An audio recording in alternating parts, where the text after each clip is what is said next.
In fewer than 12 hours, Dominicans will head to the polls when the sun rises on the morning of December 6th. The snap election on Tuesday is all but guaranteed to be a coronation of the ruling Dominica Labour Party, as opposition parties said following the announcement of Parliament's dissolution last month that they would boycott the proceedings. The country's main opposition, the United Workers' Party, called Prime Minister Roosevelt Skerritt's decision to go back to the polls less than halfway through his constitutional term in office an abuse of power, especially since local activists and regional and international bodies have called for urgent electoral reform before another voting exercise was conducted.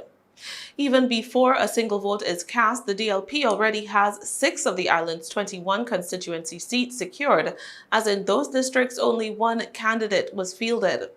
Despite the overwhelmingly likely outcome, there will be election observers on the ground in Dominica on Tuesday, as an electoral observation mission from the Organization of American States was deployed to keep an eye on the proceedings.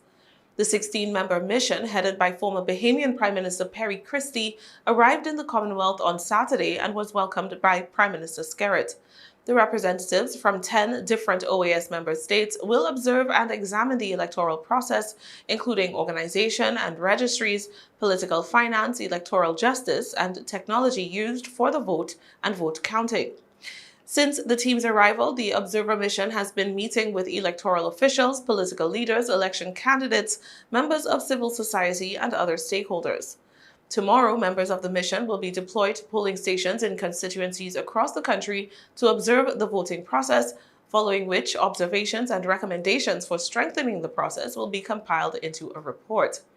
That report is expected to, at least in part, echo the previous report issued by the OAS Electoral Observation Mission in 2019 and those before, which called for the cleaning of the electoral list to remove deceased and ineligible voters, the issuance of photo ID to electors, and scrubbing the voters list of those not eligible to vote based on residency restrictions.